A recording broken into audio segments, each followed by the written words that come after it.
Kembali dengan saya, Ambar Sri Lestari SPD, calon guru penggerak Angkatan 9 Kabupaten Batang dari SD Negeri Bawang. Kali ini saya akan memaparkan tugas 3.1.A.6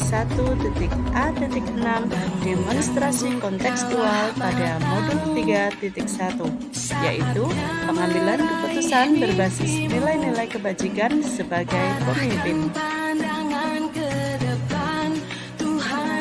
Saya Ambar Sri Lestari, calon guru penggerak Angkatan 9 Kabupaten Batang, bersama dengan Bapak Heri Pratomo sebagai fasilitator dan Ibu Slametiani Budiati MPD sebagai pengajar praktik. Adapun tujuan pembelajaran khusus dalam kegiatan ini adalah calon guru penggerak dapat melakukan suatu analisis atas penerapan proses pengambilan keputusan berdasarkan pengetahuan yang telah dipelajarinya tentang berbagai paradigma, prinsip pengambilan dan pengujian keputusan di sekolah asal masing-masing dan di sekolah atau lingkungan lain. Berikut adalah wawancara saya yang pertama dengan Ibu Widati MPD dari SD Negeri Bawang, Kecamatan Batu, Kabupaten Batang sebagai narasumber. Assalamualaikum Bu Widati. Waalaikumsalam. Gimana kabarnya Ibu? Alhamdulillah baik. Begini Bu, pertama-tama saya minta maaf mengganggu waktunya Ibu dalam bekerja. Tujuan saya di sini adalah untuk memenuhi tugas CGP saya, yaitu pada demonstrasi kontekstual pada modul 3.1 tentang praktik pengambilan keputusan berbasis nilai-nilai kebajikan sebagai pemimpin. Nah, di sini kami diberi tugas untuk mewawancarai. Ibu bersedia nih Bu? Ya, Nah, terima kasih Ibu. Kita langsung saja nih Bu. Untuk yang pertama, selama ini bagaimana Ibu dapat mengidentifikasi kasus-kasus yang merupakan dilema etika atau bujukan moral? untuk kasus yang dilema etika itu adalah kasus yang mana kasus tersebut harus dibuat dari kasus yang salah dengan salah, salah yang benar dengan benar adalah untuk dilema etika. Jadi kita di sana ada suatu perasaan yang kalau sebenarnya aturan itu secara aturan tidak boleh, tetapi ketika dalam kasus yang mana harus diselesaikan, kita harus memberikan solusi, kita memberikan solusi yang terbaik. Ketika kasus bujukan moral itu adalah kasus yang terjadi antara yang kasus di mana ada salah dan benar, sehingga kita harus mencari solusi yang tepat untuk menyelesaikan dua kasus tersebut. Ya, di sini berarti untuk yang dilema etika itu adalah kasus di mana salah satunya ada yang benar dan satunya juga benar ya Bu ya. Kemudian untuk yang tujukan moral ada yang satu benar dan yang satunya salah. Untuk selanjutnya Bu, selama ini bagaimana Ibu menjalankan pengambilan keputusan di sekolah Ibu, terutama untuk kasus-kasus di mana dua kepentingan yang sama-sama benar atau sama-sama mengandung nilai kebajikan? Contoh kasusnya katakan yang ada di sekolah itu misalnya pada saat kenaikan kelas di mana ada beberapa anak atau satu anak yang mana anak tersebut itu sebenarnya pinter, tetapi dia sering tidak berangkat, sehingga sebenarnya secara etika, apabila etika itu ditegakkan secara benar, kemungkinan anak itu tersebut tidak naik kelas. Namun karena saat sekarang ini kita dengan kurikulum merdeka, harapannya tidak ada anak yang tidak naik kelas. Dan juga selain itu, ketika anak itu nanti tidak naik kelas, kemungkinan anak tersebut itu drop out atau putus sekolah itu ada kemungkinan, sehingga dengan berat hati kita berusaha memberikan solusi, kita naikkan, tetapi dengan beberapa catatan yang mana di kelas yang nantinya itu akan diikuti itu harus ekstra pengawasan seperti itu.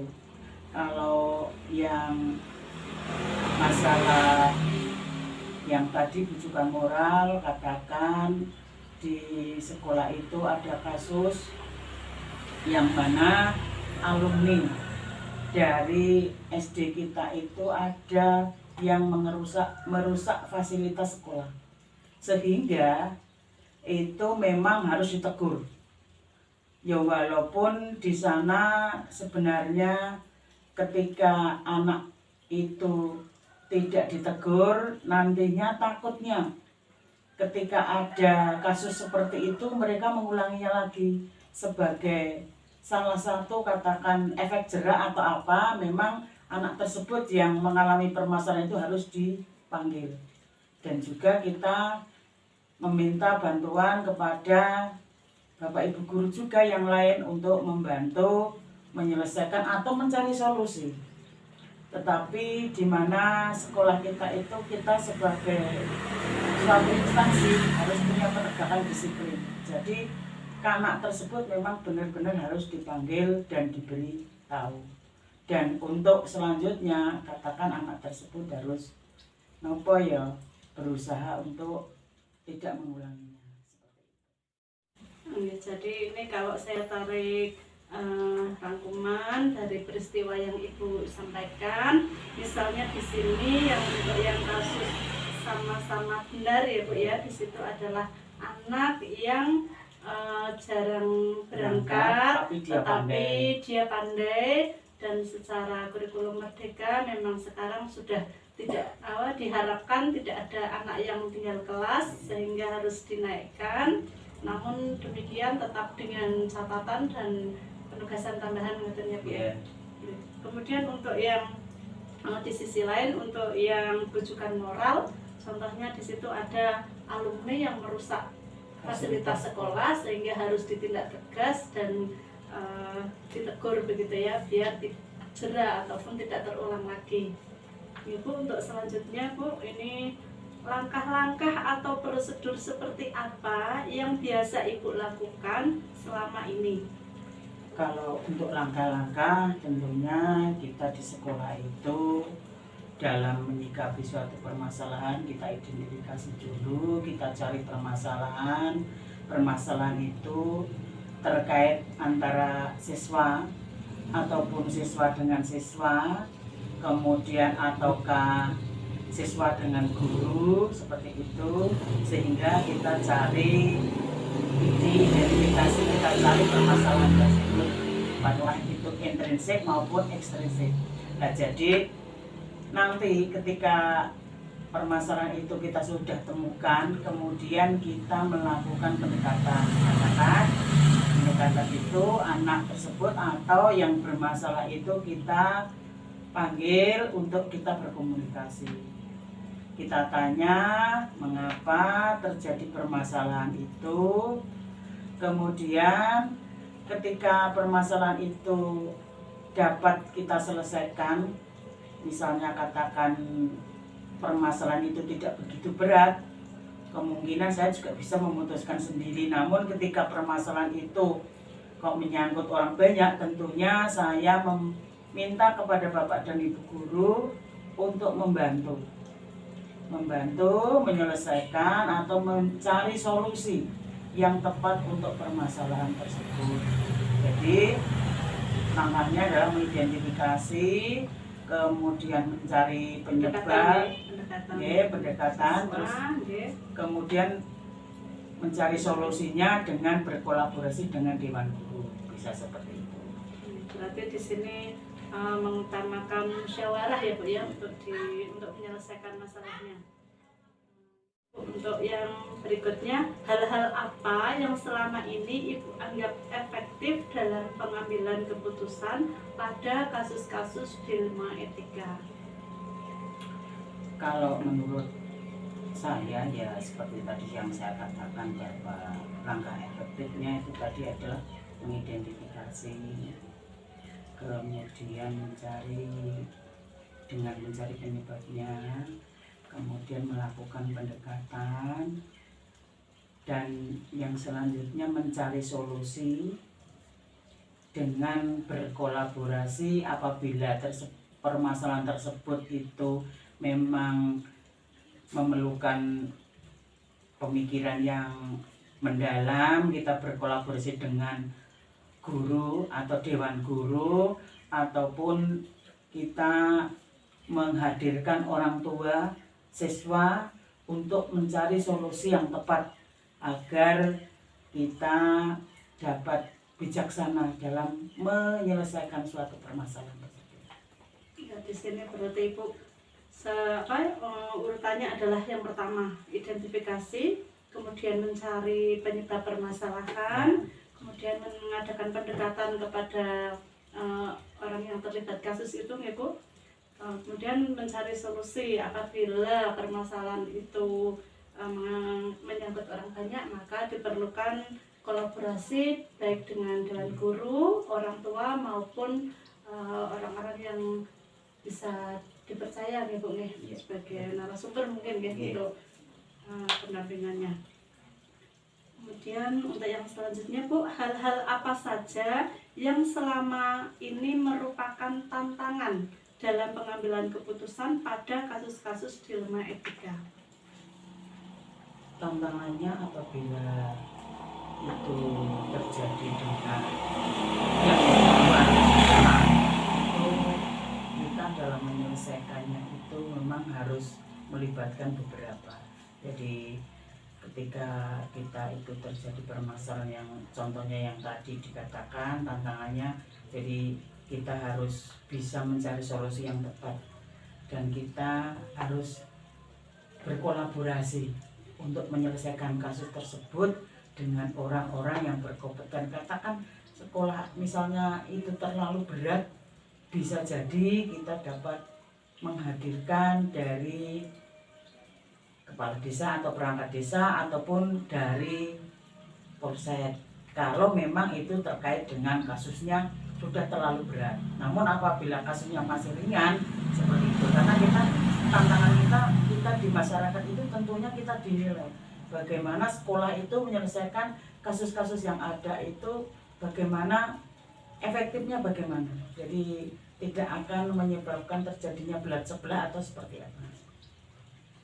Ya, begitu. Berarti di dalam mencari solusi itu harus mencari solusi yang benar-benar tepat gitu ya Bu ya. Baik dengan bermusyawarah, kemudian juga konsultasi kepada orang-orang yang kompeten, kemudian juga di mata masyarakat biar tidak berat sebelah ataupun tidak ada yang dirugikan seperti itu Ibu. Kemudian apakah Ibu memiliki sebuah tata cara atau jadwal tertentu dalam sebuah penyelesaian kasus dilema etika? Kalau untuk penyelesaian kasus itu kita tidak mempunyai penjadwalan, namun ketika terjadinya kasus itu segera kita tangani secepatnya. Jadi kita tidak memiliki jadwal, tetapi secara insidental apabila terjadi permasalahan kemudian kita berusaha untuk segera untuk menyelesaikannya. Jadi untuk yang permasalahan mungkin yang bisa Ibu langsung selesaikan, diselesaikan secepatnya begitu ya. Kemudian ini masih berhubungan Bu dengan pertanyaan itu. Apakah Ibu langsung menyelesaikan di tempat atau memiliki sebuah jadwal untuk menyelesaikan? Bentuk atau prosedur seperti apa yang Ibu jalankan? Kalau terjadinya kasus berarti kita berusaha untuk segera menyelesaikan. Jadi tanpa menunggu waktu yang lama, kita langsung menyelesaikan. Kita melakukan kegiatan sesuai dengan prosedurnya, dengan tadi saya katakan, dengan identifikasi, mencari solusi. Dengan mencari solusi itu dengan komunikasi. Kadangkala yang namanya terjadinya permasalahan itu karena kurangnya komunikasi sehingga menyebabkan terjadinya suatu permasalahan. Berarti di sini Ibu untuk permasalahan-permasalahan itu diharapkan itu segera ya Bu ya, segera diselesaikan agar tidak berlarut-larut. Namun demikian manakala permasalahan itu agak rumit maka Ibu berusaha untuk bermusyawarah ya, dengan baik dengan berkolaborasi dengan pihak-pihak tertentu ya, baik dengan guru maupun orang-orang yang kompeten. Selanjutnya Ibu, adakah seseorang atau faktor-faktor apa yang selama ini mempermudah atau membantu Ibu dalam pengambilan keputusan dalam kasus-kasus di rumah etika? Untuk orang yang membantu saya adalah di beberapa dewan guru. Jadi ketika ada permasalahan tersebut, katakan wali kelas yang ada di sana kita ajak bermusyawarah. Kalau misalnya diperlukan lagi beberapa orang guru, jadi keputusan itu tidak hanya saya pribadi yang menyelesaikan, tetapi tetap kita berkomunikasi dan kolaborasi dengan dewan guru. Di sini berarti dewan guru berperan penting ya Bu ya, dalam penyelesaian kasus-kasus di sekolah nih. Ini Bu, bagus sekali Bu, berarti selalu berkolaborasi dengan Bapak Ibu guru yang ada di sekolah tersebut. Ini pertanyaan terakhir Bu, dari semua hal yang telah disampaikan, pembelajaran apa yang dapat Ibu petik dari pengalaman Ibu mengambil keputusan di rumah etika? Di dalam kita itu melaksanakan tugas itu yang namanya manusia tidak luput dari suatu kesalahan, dan yang mana kesalahan itu bagi manusia itu adalah wajar. Namun sebaik-baiknya manusia adalah manusia yang mengakui kesalahannya dan tidak akan mengulanginya, atau artinya ketika kita sadar apa yang telah kita lakukan, kita berusaha untuk memperbaiki atau tidak mengulanginya di waktu yang akan datang. Jadi seperti itu, walaupun manusia itu tempatnya salah, tetapi kita harus sadar apabila kita merasa salah, kita harus segera katakan minta maaf, ataupun kita merasa menyadari itu salah dan kita akan memperbaikinya untuk masa depan yang lebih baik. Berarti pembelajaran yang Ibu petik dari pengalaman Ibu dalam mengambil keputusan bahwa manusia itu pasti tempatnya salah dan dosa, tapi sebaik-baiknya manusia adalah yang menyadari kesalahannya dan berusaha untuk memperbaikinya. Seperti itu ya Bu. Terima kasih Ibu sudah menyempatkan waktu untuk berbagi dengan saya. Saya banyak belajar dari pengalaman-pengalaman yang sudah Ibu sampaikan. Saya mohon maaf sudah mengganggu Ibu. Sekali lagi saya ucapkan terima kasih banyak Bu. Tidak apa-apa Bu, ini sebagai suatu pembelajaran bagi panjenengan sebagai peserta juga, sehingga nantinya ke depan panjenengan bisa belajar dari ini, bisa dijadikan suatu pembelajaran bersama ke depan. Jenengan semoga lebih baik dan semoga sukses, kelancaran di kegiatan guru penggerak ini, jenengan dapat lancar dan lulus dengan nilai yang baik-baiknya. Amin. Terima kasih Ibu. Saya izin pamit dulu. Assalamualaikum. Waalaikumsalam warahmatullahi wabarakatuh. Saya mohon maaf sudah mengganggu Ibu. Sekali lagi saya ucapkan terima kasih banyak Bu. Tidak apa-apa Bu, ini sebagai suatu pembelajaran bagi panjenengan sebagai peserta juga, sehingga nantinya ke depan panjenengan bisa belajar dari ini, bisa dijadikan suatu pembelajaran bersama ke depan. Jenengan semoga lebih baik dan semoga sukses, kelancaran di kegiatan guru penggerak ini, jenengan dapat lancar dan lulus dengan nilai yang baik-baiknya. Amin. Terima kasih Ibu. Saya izin pamit dulu. Assalamualaikum. Waalaikumsalam warahmatullahi wabarakatuh. Wawancara yang kedua yaitu dengan Ibu Heni Tiswati MPD dari SD Kembang Langit Kecamatan Blado Kabupaten Batang sebagai narasumbernya. Assalamualaikum Bu Heni. Apa kabarnya Bu Heni? Waalaikumsalam.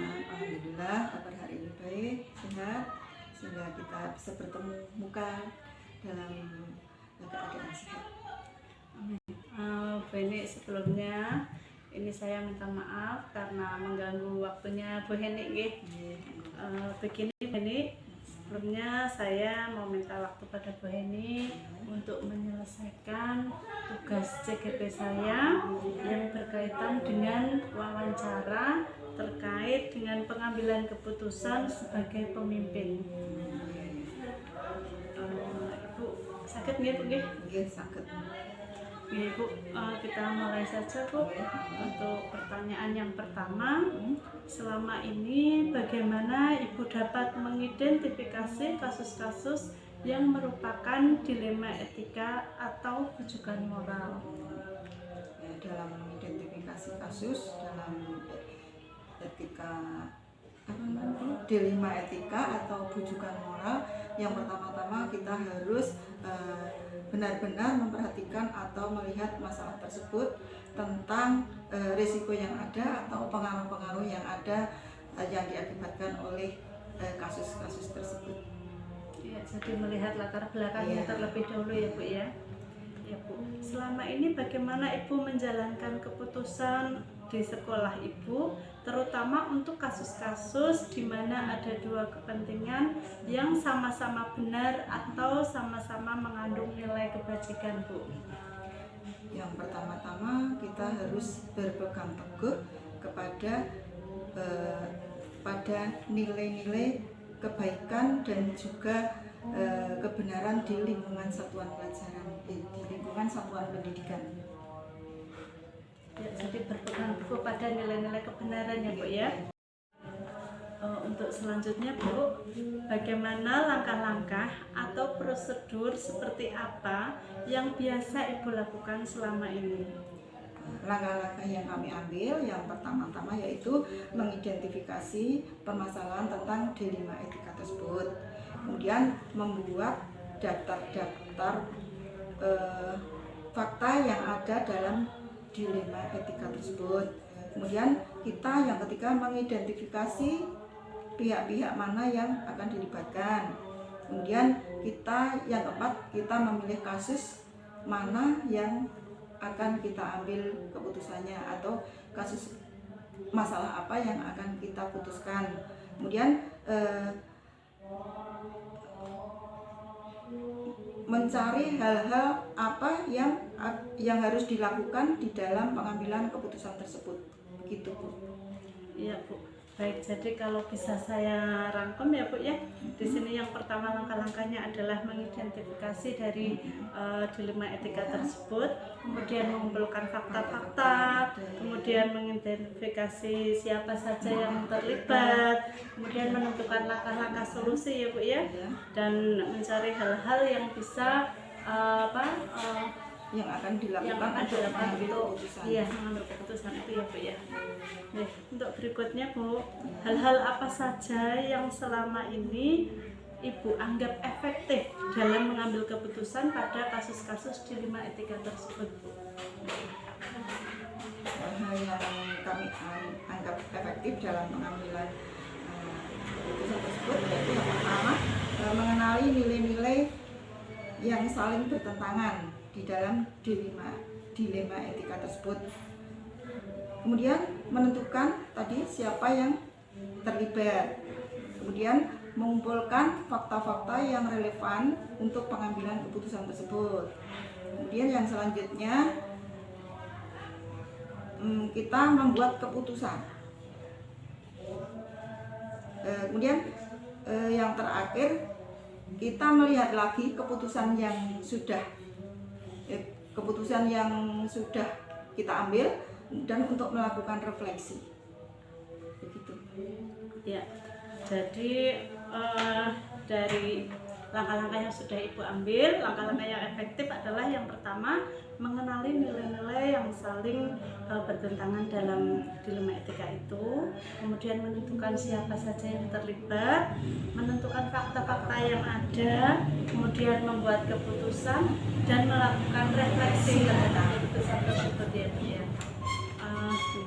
Untuk selanjutnya, apakah Ibu memiliki sebuah tata kala atau jadwal tertentu dalam sebuah penyelesaian kasus dilema etika? sebetulnya dalam penyelesaian kasus itu seharusnya sudah ada jadwal, tetapi untuk dalam kasus ini kita mengambil secara kondisional. Artinya kalau timbul masalah baru kita bertindak untuk mengambil keputusan seperti itu. Berarti waktunya tidak ditentukan ya Bu ya, kondisional ya. Tergantung masalah yang timbul. Oke, baik. Untuk itu apakah Ibu langsung menyelesaikan di tempat Bu atau memiliki sebuah jadwal untuk menyelesaikannya dalam bentuk prosedur seperti apa yang Ibu jalankan? Kalau bisa diselesaikan pada saat itu ya kita selesaikan, tetapi kalau belum bisa mungkin kami akan mencari sumber atau narasumber untuk mencari pemecahan masalah tersebut. Bisa jadi sharing begitu ya, ya, sharing ya? sama teman-teman sejawat. sejawat. Baik, berarti kalau masalahnya bisa diselesaikan secara langsung, Ya. Ibu akan selesaikan pada waktu itu secepatnya. Namun manakala belum bisa terselesaikan, Ibu akan sharing dengan teman sejawat terlebih dahulu ya Bu ya. Atau narasumber yang bisa dipercaya. Oke, ada narasumber nggih. Adakah seseorang atau faktor-faktor apa yang selama ini mempermudah atau membantu Ibu dalam pengambilan keputusan dalam kasus-kasus dilema etika?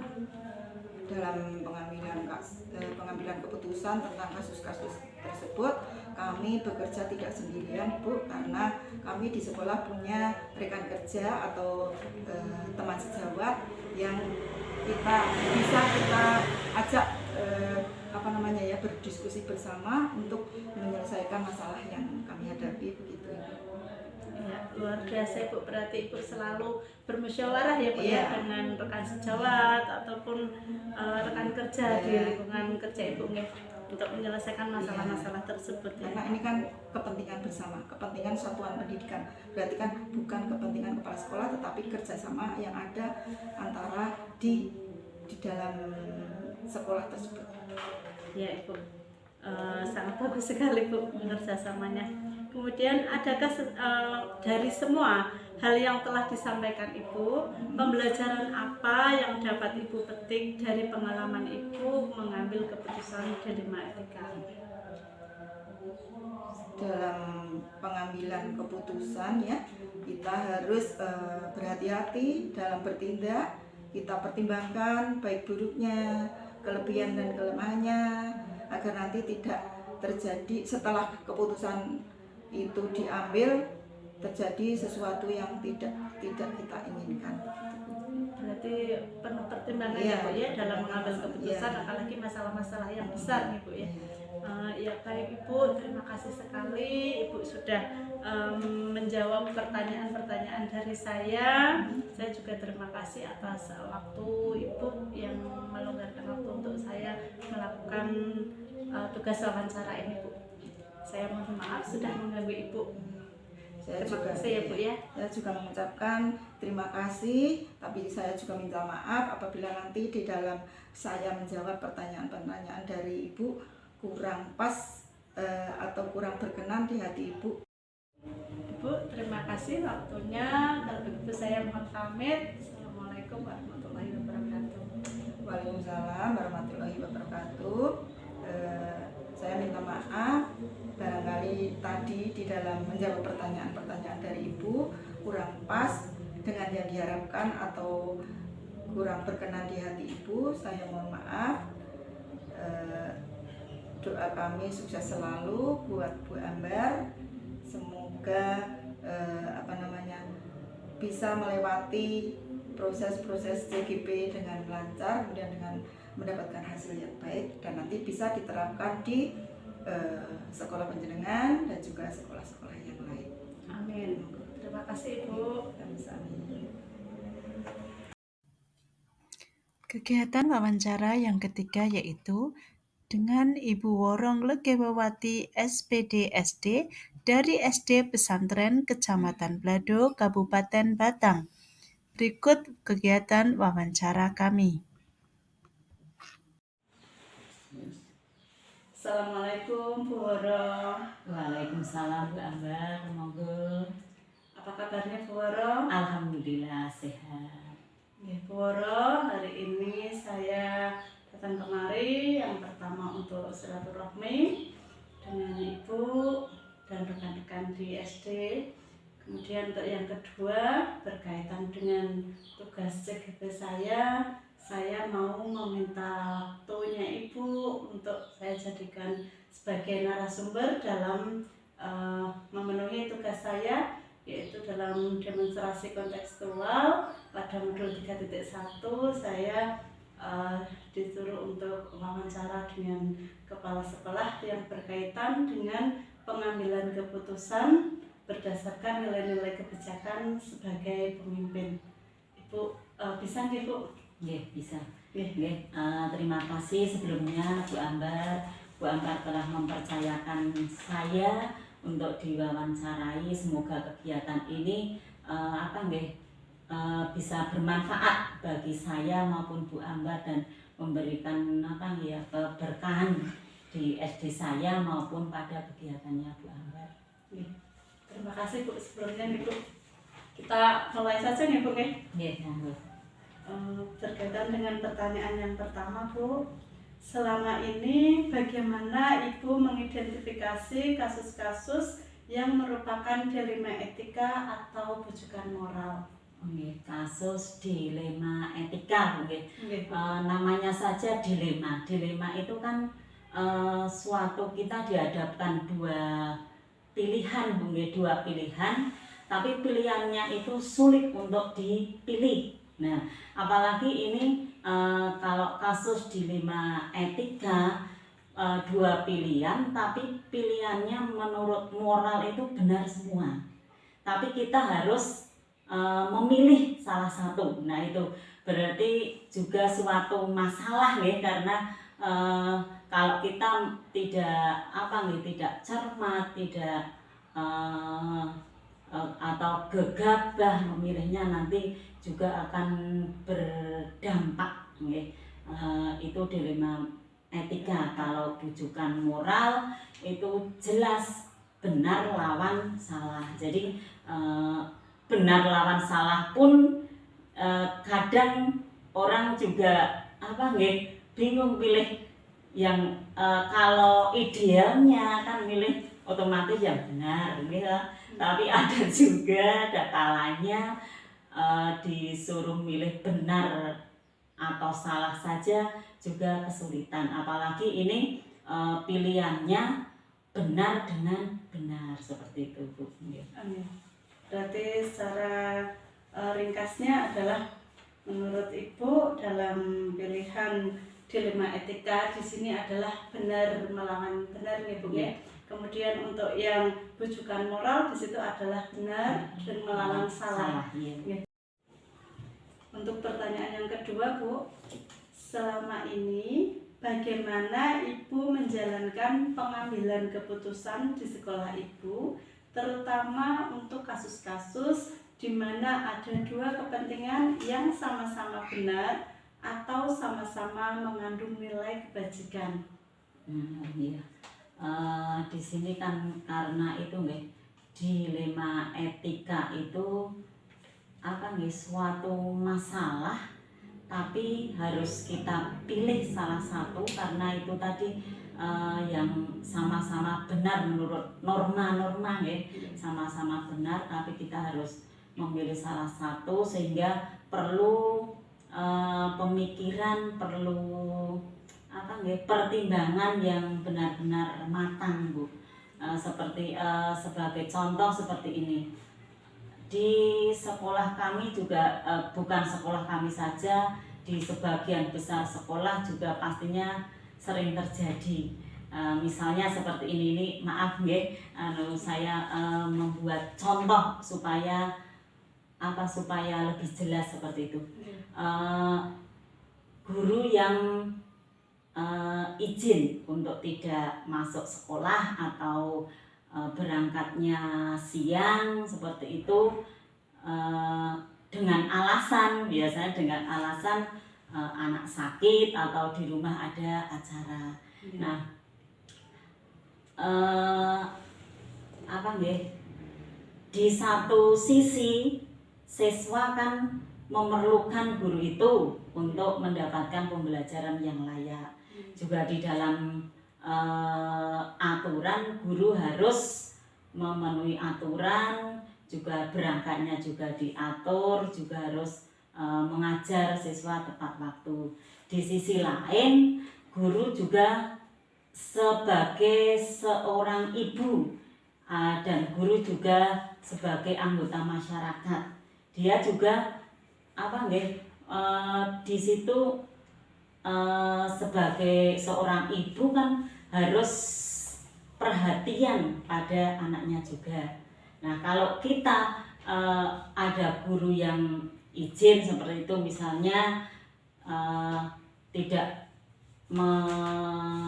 mengetahui dulu apa sebabnya guru itu izin, apa sebabnya guru itu datang ke sekolah terlambat, kan kita tidak tahu apa alasannya. Untuk mengambil keputusannya, saya juga harus tahu dulu latar belakangnya.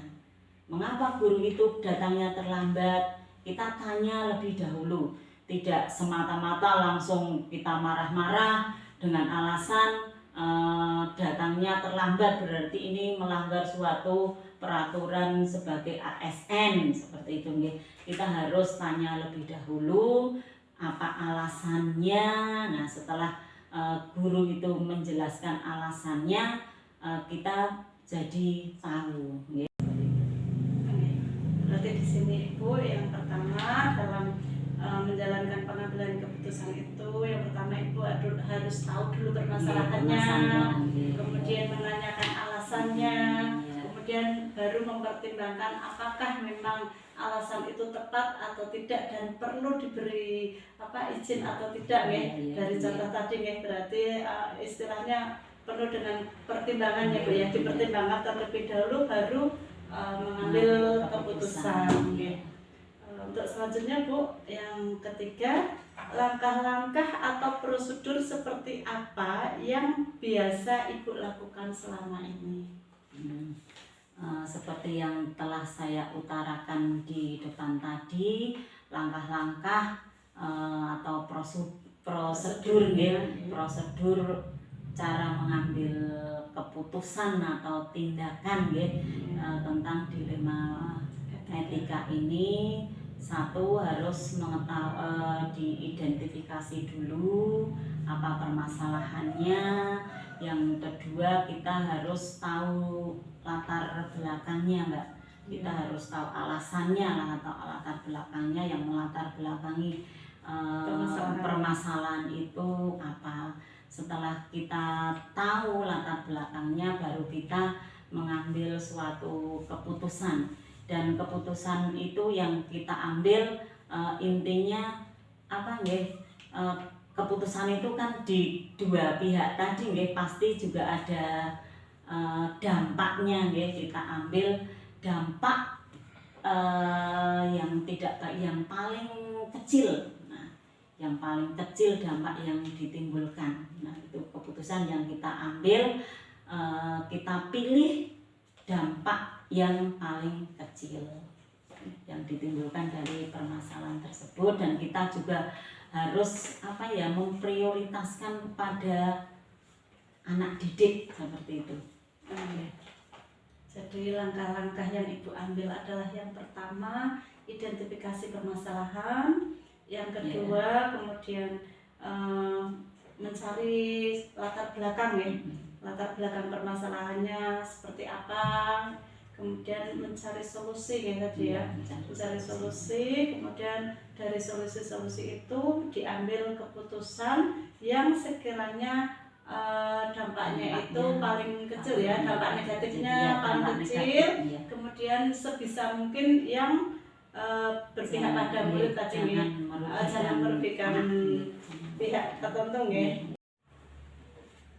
Untuk pertanyaan nomor 4 Ibu, hal-hal apa saja yang selama ini Ibu anggap efektif dalam pengambilan keputusan pada kasus-kasus dilema etika?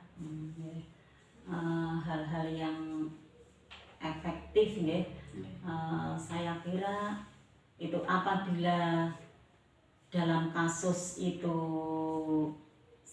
ringan bisa saya selesaikan sendiri ya juga segera saya selesaikan supaya tidak berlarut-larut dampaknya nggih.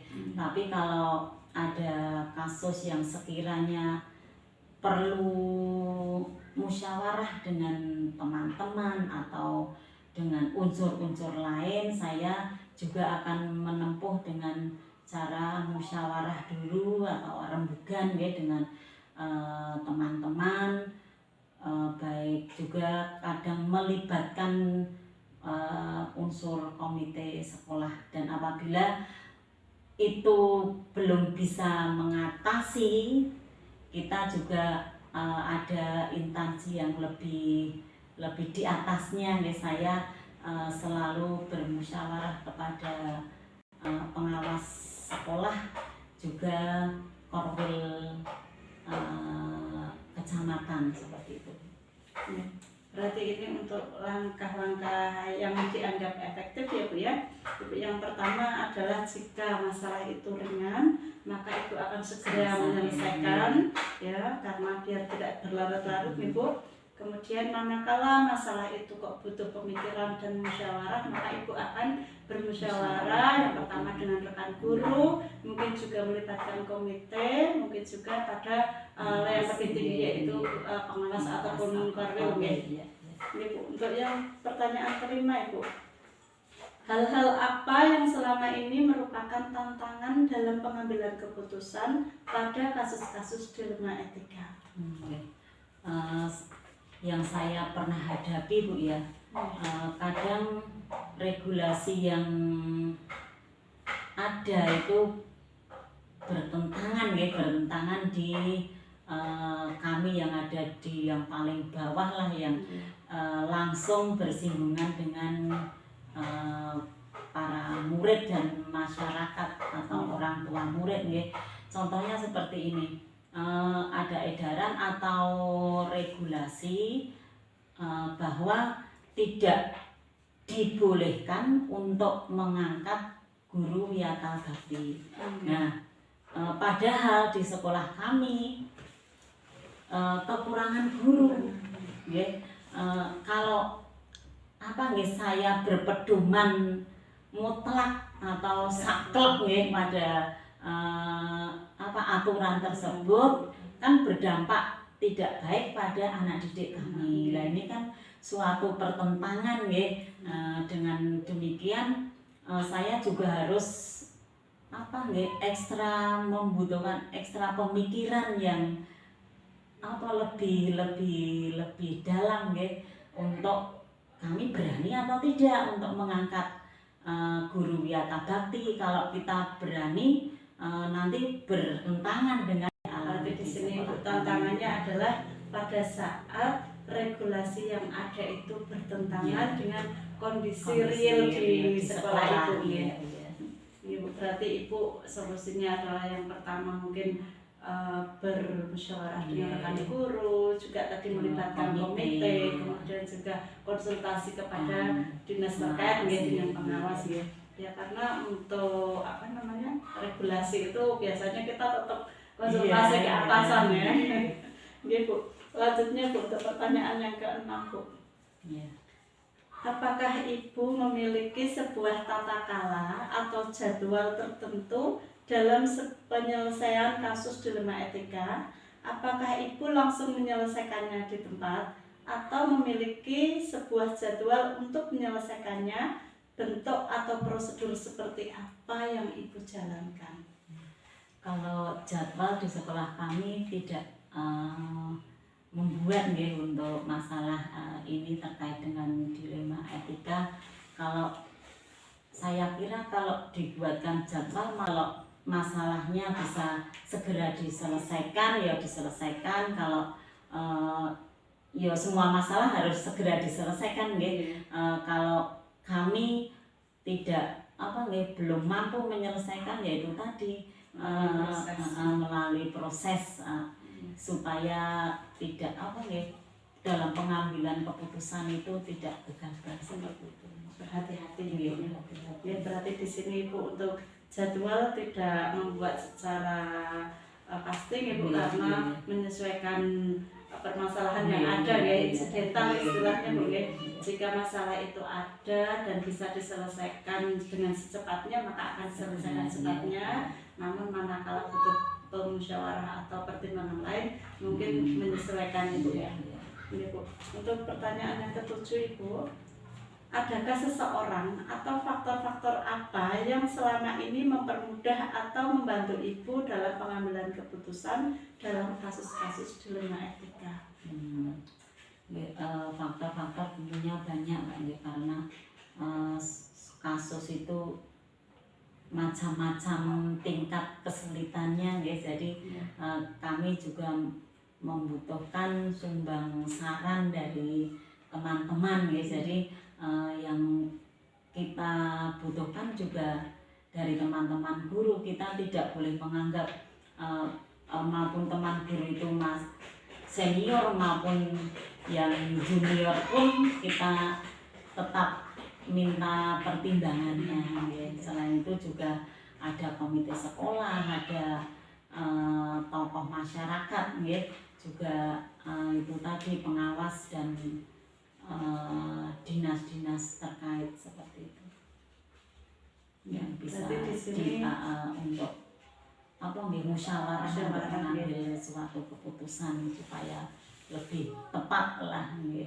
Ya, berarti di sini adalah faktor yang bisa mempermudah atau membantu Ibu dalam pengambilan keputusan, itu yang terutama adalah dengan musyawarah Ibu ya. Dengan musyawarah, baik itu ada dengan teman-teman guru, dengan komite sekolah, dengan tokoh masyarakat, dengan pengawas maupun dinas terkait Ibu. Kita libatkan. Itu diutamakan karena untuk pengambilan keputusan agar tidak merugikan tidak berdampak buruk nih. Untuk pertanyaan yang terakhir Ibu, dari semua hal yang telah disampaikan, pembelajaran apa yang dapat Ibu petik dari pengalaman Ibu mengambil keputusan dilema etika? Seperti ini Bu ya, masalah itu pasti orang itu ada saja masalahnya, tetapi tetap beda-beda. Kita jangan takut kepada masalah, karena masalah itu pasti ada. Yang lebih penting kita bagaimana cara menyelesaikan masalah tersebut. Dan dalam menyelesaikan masalah, selain tadi musyawarah dan menurut teori-teori yang sudah ada nih, tapi jangan lupa dalam pengambilan masalah kita selalu melibatkan Allah nggih. Kita intinya kan meskipun kita beranggapan ini yang paling baik, nah kita kan tidak tahu. Yang penting kita dalam pengambilan masalah itu kita sebelumnya juga bismillah lah, berdoa semoga yang kita tempuh itu adalah suatu kebaikan, jadi berdampak baik kepada ada masalah.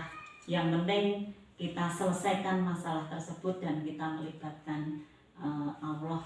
Kita berdoa lah supaya pengambilan masalah itu tidak pengambilan keputusan itu tidak salah seperti itu Bu. Ya, berarti di sini pembelajaran yang dapat Ibu petik adalah jangan pernah takut jika mendapatkan permasalahan. Kita harus bisa bermusyawarah dengan pihak-pihak terkait dan jangan lupa untuk selalu meminta petunjuk kepada Allah begitu ya Bu ya, agar apa yang nanti keputusan yang dihasilkan itu benar-benar keputusan yang terbaik dan tidak berdampak di lingkungan kita ya. Mungkin terima kasih sekali Ibu, luar biasa. Demikian Ibu, hal-hal yang perlu saya tanyakan tadi sudah terjawab semua oleh Ibu. Saya banyak belajar dari Ibu. Terima kasih sekali sudah menjadi narasumber untuk kegiatan saya ini. Saya banyak belajar dari Ibu. Semoga apa yang Ibu sampaikan bisa bermanfaat untuk saya dan pastinya semoga kelak bisa saya terapkan Bu dalam kegiatan saya. Terima kasih juga Ibu, hanya itu saja yang bisa saya sampaikan. Semoga dari kegiatan ini bermanfaat untuk kita semua dan terutama anak didik kita.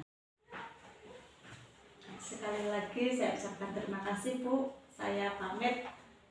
Assalamualaikum. Waalaikumsalam warahmatullahi wabarakatuh.